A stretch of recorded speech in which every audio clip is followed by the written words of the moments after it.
Il y a quelques semaines, j'ai reçu un mail ultra réaliste d'une marque connue me proposant de sponsoriser une de mes vidéos. Jusque-là, rien d'anormal. Sauf que ce mail contenait un virus. Et moi, j'ai cliqué.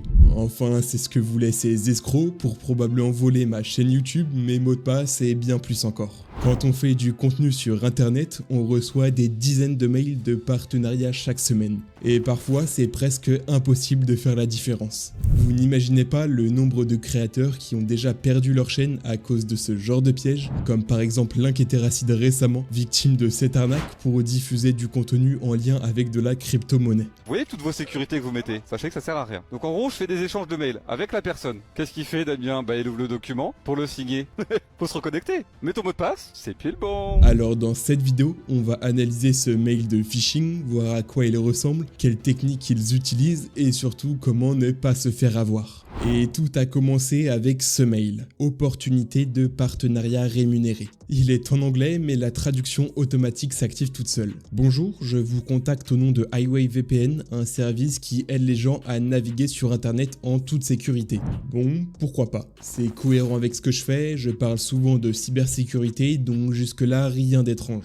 Je suis votre contenu et je suis convaincu qu'il correspond parfaitement à nos valeurs, blablabla. Si cela vous semble intéressant, je serai heureux de partager plus de détails et de répondre à toutes vos questions. Franchement, à première vue, le mail a l'air plutôt légitime. Le ton est pro, sans faute et ça correspond vraiment à mon contenu. Mais petit détail, je n'ai jamais entendu parler de cette marque, Highway VPN. Et surtout, il n'y a aucun visuel, aucun lien vers leur réseau ou leur site officiel. Juste du texte. Je décide de quand même jouer le jeu et je leur réponds poliment. Bonjour, merci pour votre message, je suis intéressé et je leur demande plus d'infos sur le partenariat et leur service. Quelques minutes plus tard, je reçois une réponse. Un mail beaucoup plus long cette fois. Il me parle d'un format d'intégration de 30 à 60 secondes dans une vidéo avec totale liberté créative et un code promo exclusif pour offrir un essai gratuit aux abonnés. Déjà, premier red flag, ils ne présentent toujours pas réellement leurs produits. Pas de description claire de ce que fait leur VPN, pas de capture d'écran, pas de site officiel, juste du blabla commercial.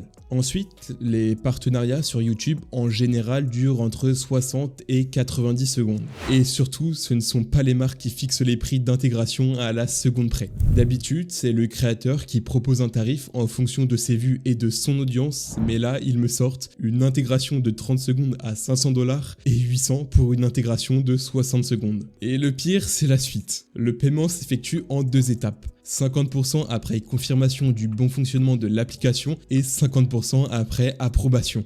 Alors là, c'est du jamais vu. Aucun contrat, aucun devis, rien d'officiel. En gros, ils veulent que j'installe leur application avant de recevoir quoi que ce soit. Vous voyez le piège venir ? Ils ajoutent ensuite qu'ils vont m'envoyer une version partenaire de leur application, un code d'activation et un package de configuration pour tester le logiciel.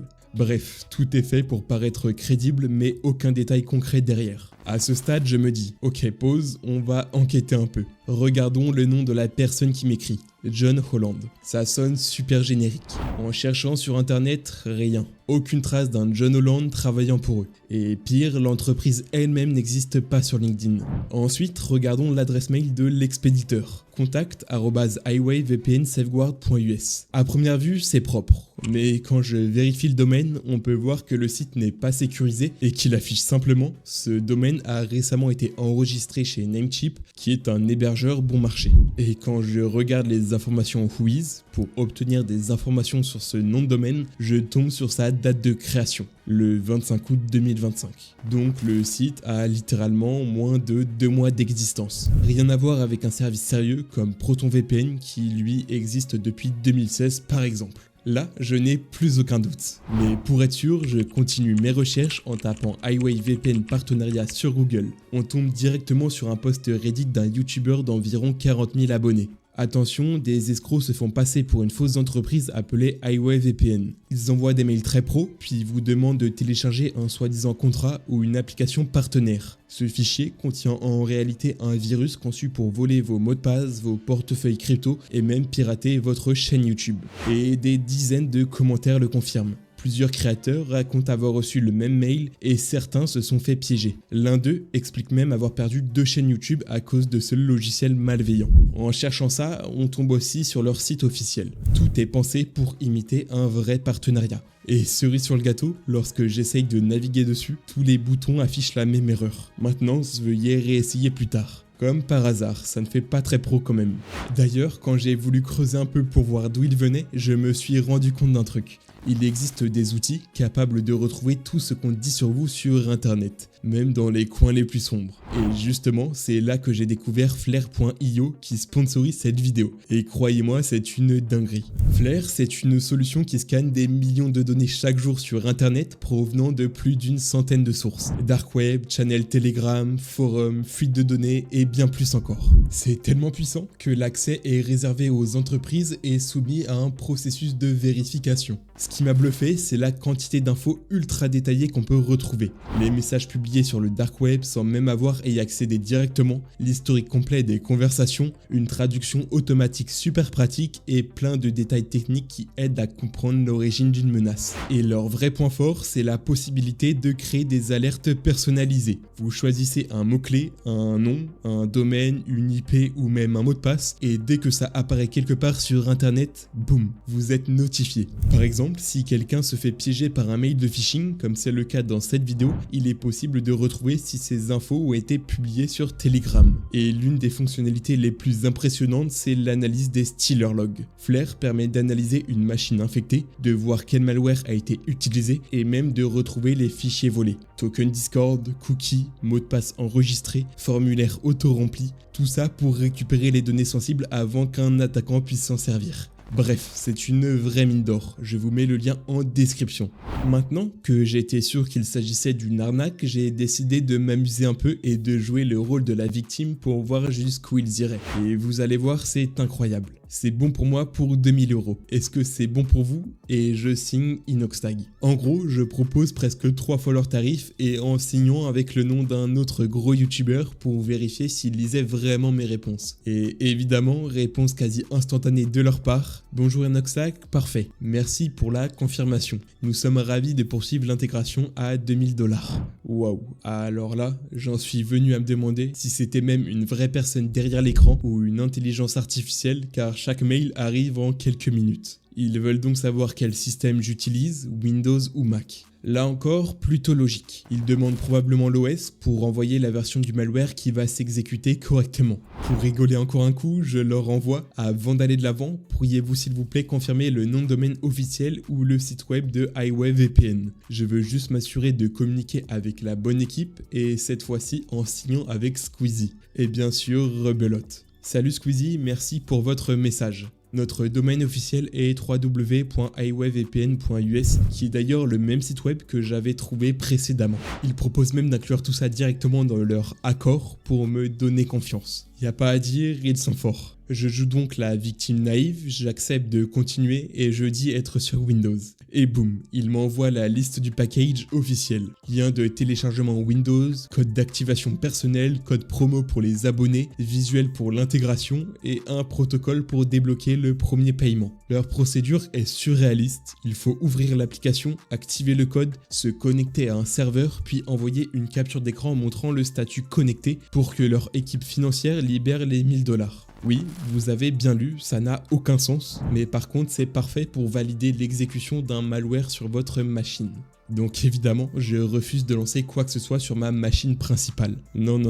Pour tester proprement et éviter de me faire hacker ma chaîne YouTube, je vais installer Windows dans une machine virtuelle. C'est littéralement un ordinateur dans un ordinateur. Et si l'application est malveillante, j'ai juste à supprimer l'AVM et mon ordinateur réel reste tranquille. D'ailleurs, si ça vous intéresse, dites-moi si vous voulez une vidéo pour savoir comment isoler totalement une machine virtuelle. Ok, parfait, la VM est prête. Je peux copier le lien du site et le coller. Ça fait un peu flipper. Allez, c'est parti. On arrive sur une page ultra basique, toute blanche. Le téléchargement se lance automatiquement et en haut à gauche, un bouton qui dit juste « Cliquez pour télécharger ». Le fichier s'installe sous le nom highway-installer.msi et Edge m'affiche le message classique « Highway Installer n'est pas fréquemment téléchargé ». Assurez-vous que vous faites confiance à l'éditeur avant de l'ouvrir. Mais oui, bien sûr qu'on leur fait confiance. Dans un partenariat normal, on ne vous demande clairement pas de télécharger un fichier comme ça. Jamais. C'est déjà à 100% très louche. Avant de le lancer bêtement, je vais juste vérifier une dernière chose en mettant l'URL sur VirusTotal pour voir si des antivirus avaient déjà repéré quelque chose. Et les résultats sont assez surprenants. Juste un spam, mais rien de plus. Même pour le fichier, aucun antivirus majeur ne le signale.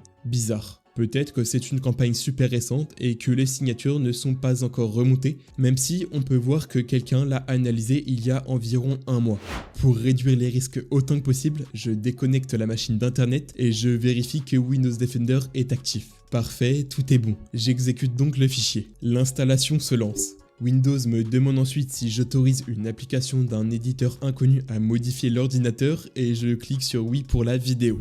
Pour l'instant, rien ne se passe. Pas d'alerte de Defender et rien dans le gestionnaire des tâches. Mais si je tape le nom du VPN dans la barre de recherche Windows, l'application apparaît dans le menu démarrer. Mais c'est juste un raccourci. On peut regarder ses propriétés et on tombe sur le chemin Programme File, Highway VPN, app 2.3.4, highway.exe.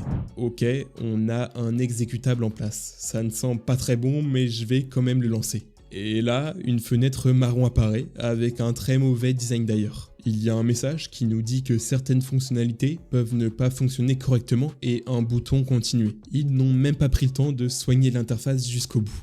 Bon allez, je clique sur continuer. Oula, on a plusieurs messages d'autorisation de Windows Defender qui viennent d'apparaître. C'est sûrement le logiciel qui essaye de désactiver mon antivirus, même si ça n'a pas l'air d'avoir réussi. Et heureusement, l'application se met à charger, ou du moins à afficher une barre de chargement qui tourne en boucle. Apparemment, elle vérifie l'installation et cherche des mises à jour, alors que ma VM est hors ligne.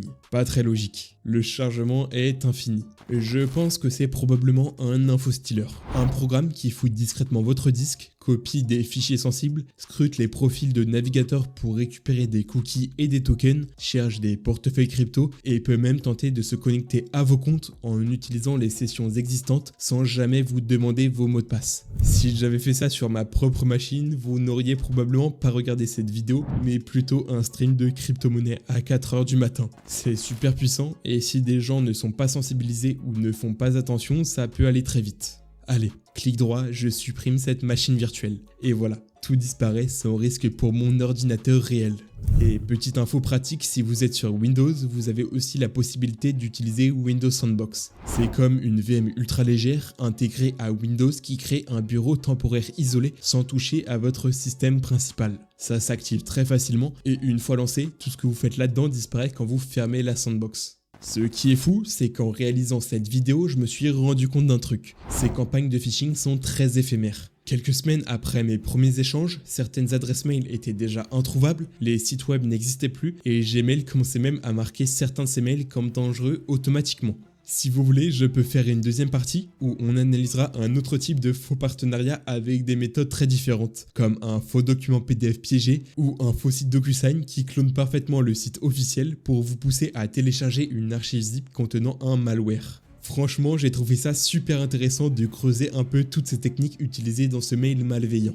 Je ne suis pas un gros youtubeur et pourtant je reçois déjà ce genre de fausses demandes régulièrement. Alors on peut facilement imaginer à quel point les plus gros créateurs doivent en recevoir des tonnes. J'espère que vous aussi ça vous a plu et que vous avez pu apprendre 2-3 trucs pour ne pas tomber dans le piège. Si vous avez aimé la vidéo, pensez à liker, à vous abonner, à partager la vidéo et faites attention à vous. Merci.